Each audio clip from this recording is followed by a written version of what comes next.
Hi hello friends, welcome to CET fighters YouTube channel. ನೀವೇನಾದರೂ ಇದೇ ಮೊದಲ ಬಾರಿಗೆ ನಮ್ಮ ಚಾನಲನ್ನು ನೋಡ್ತಾ ಇದ್ದರೆ ಆದಷ್ಟು ಚಾನಲ್ಗೆ ಸಬ್ಸ್ಕ್ರೈಬ್ ಮಾಡಿಕೊಂಡು ಪಕ್ಕದಲ್ಲಿರುವಂಥ ಬೆಲ್ ಐಕಾನ್ನ ಆಲ್ ಅಂತ ಹೊತ್ಕೊಳ್ಳಿ.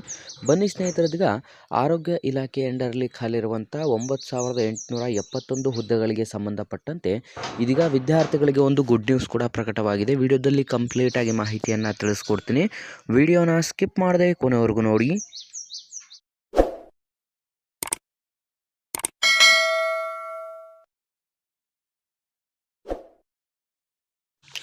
ಇಲ್ಲಿ ಕಾಣಿಸ್ತಾ ಇದೆ ನೋಡಿ ಸ್ನೇಹಿತರೆ, ಆರೋಗ್ಯ ಮತ್ತು ಕುಟುಂಬ ಕಲ್ಯಾಣ ಇಲಾಖೆಯಲ್ಲಿ ಮಂಜೂರಾಗಿರುವಂಥ ಖಾಲಿ ಇರುವಂಥ 1205 ಪ್ರಾಥಮಿಕ ಆರೋಗ್ಯ ಸುರಕ್ಷಾಧಿಕಾರಿಗಳು ಮತ್ತು 300 ಆರೋಗ್ಯ ನಿರೀಕ್ಷಣಾಧಿಕಾರಿಗಳು ಹುದ್ದೆಗಳನ್ನು ಈ ಕೆಳಕಂಡ ಷರತ್ತುಗಳಿಗೆ ಒಳಪಟ್ಟಂತೆ ನೇರ ನೇಮಕಾತಿ ಮುಖಾಂತರ ಭರ್ತಿ ಮಾಡಿಕೊಳ್ಳಲು ಸರ್ಕಾರ ಅನುಮತಿ ನೀಡಿ ಆದೇಶಿಸಿದೆ ಅಂತಲೂ ಕೂಡ ಇಲ್ಲಿ ನೀಡಲಾಗಿರುತ್ತೆ. ಸ್ನೇಹಿತರೆ, ಕಂಪ್ಲೀಟಾಗಿ ನಮ್ಮ ಕರ್ನಾಟಕ ರಾಜ್ಯ ಆರೋಗ್ಯ ಇಲಾಖೆ ಅಂಡರಲ್ಲಿ ಖಾಲಿರುವಂಥ ವಿವಿಧ ಹುದ್ದೆಗಳಿಗೆ ಈ ಒಂದು ನೇಮಕಾತಿಗೆ ಸಂಬಂಧಪಟ್ಟಂತೆ ಒಂದು ಬಿಗ್ ಬ್ರೇಕಿಂಗ್ ನ್ಯೂಸ್ ಕೂಡ ಹೊರಬಂದಿರುತ್ತದೆ.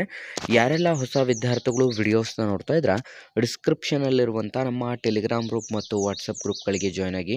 ನೀವೇನಾದರೂ ಇದೇ ಮೊದಲ ಬಾರಿಗೆ ಪೊಲೀಸ್ ಇಲಾಖೆ ಮತ್ತು ಇನ್ನಿತರ ಸ್ಪರ್ಧಾತ್ಮಕ ಪರೀಕ್ಷೆಗಳ ಎಕ್ಸಾಮ್ ಪ್ರಿಪರೇಷನ್ ಮಾಡ್ಕೋತಾ ಇದ್ದರೆ ಡಿಸ್ಕ್ರಿಪ್ಷನಲ್ಲಿರುವಂಥ ನಮ್ಮ ಟೆಲಿಗ್ರಾಮ್ ಗ್ರೂಪ್ ಮತ್ತು ವಾಟ್ಸಪ್ ಗ್ರೂಪ್ಗಳಿಗೆ ಜಾಯ್ನ್ ಆಗಿ. ಸ್ನೇಹಿತರೆ, ಇಲ್ಲಿ ನೀವು ಗಮನಿಸ್ತಾ ಇರ್ಬೋದು, ಇಲ್ಲಿ ಏನು ನೀಡಲಾಗಿದೆ ಅಂತಂದರೆ, ಮೇಲೆ ಓದಲಾದಂಥ ಆಯುಕ್ತರು ಆರೋಗ್ಯ ಮತ್ತು ಕುಟುಂಬ ಕಲ್ಯಾಣ ಸೇವೆಗಳ ಅವರ ಪ್ರಸ್ತಾವನೆಯಲ್ಲಿ ಈ ಕೆಳಕಂಡಂತೆ ವಿವಿಧ ಹುದ್ದೆಗಳ ಅರೆ ವೈದ್ಯಕೀಯ ಹುದ್ದೆಗಳನ್ನು ನೇರ ನೇಮಕಾತಿ ಮೂಲಕ ಭರ್ತಿ ಮಾಡಿಕೊಳ್ಳಲು ಆಡಳಿತಾತ್ಮಕವಾಗಿ ಅನುಮತಿ ನೀಡುವಂತೆ ಹಾಗೂ ನೇರ ನೇಮಕಾತಿ ಮೂಲಕ ಅಥವಾ ಗುತ್ತಿಗೆ ಆಧಾರದ ಮೇಲೆ ಭರ್ತಿ ಮಾಡಿಕೊಳ್ಳಲು ಅನುಮತಿ ನೀಡುವಂತೆ ಇಲ್ಲಿ ಹುದ್ದೆಗಳ ವರ್ಗೀಕರಣವನ್ನು ಕೂಡ ನೀಡಲಾಗಿರುತ್ತದೆ.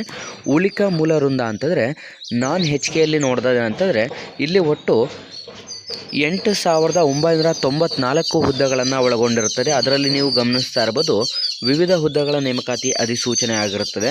ನಂತರ ಅದೇ ರೀತಿ ನಾವು HK ವಿಭಾಗದಲ್ಲಿ ನೋಡ್ತಾ ಹೋಗೋದಾದರೆ 877 ಹುದ್ದೆಗಳು ಖಾಲಿರುತ್ತದೆ. ಟೋಟಲ್ ನಾವು ನೋಡ್ತಾ ಹೋಗೋದಾದರೆ 9800ಕ್ಕೂ ಹೆಚ್ಚು ಹುದ್ದೆಗಳಿಗೆ ಈ ಒಂದು ಹುದ್ದೆಗಳಿಗೆ ಸಂಬಂಧಪಟ್ಟಂತೆ ಇನ್ನೇನು ಕೆಲವೇ ದಿನಗಳಲ್ಲಿ ಅರ್ಹ ಮತ್ತು ಆಸಕ್ತ ಅಭ್ಯರ್ಥಿಗಳಿಂದ ಈ ಒಂದು ಅಧಿಸೂಚನೆಗಳಿಗೆ ಸಂಬಂಧಪಟ್ಟಂತೆ ಅಧಿಸೂಚನೆಯನ್ನು ಹೊರಡಿಸಿ ಗುತ್ತಿಗೆ ಆಧಾರ ಅಥವಾ ಸರ್ಕಾರಕ್ಕೆ ನೇರ ನೇಮಕಾತಿ ಮೂಲಕ ನೇಮಕಾತಿಯನ್ನು ಮಾಡಿಕೊಳ್ಳಲಾಗುತ್ತದೆ ಅಂತಲೂ ಕೂಡ ಮಾಹಿತಿಯನ್ನು ನೀಡಲಾಗಿರುತ್ತದೆ.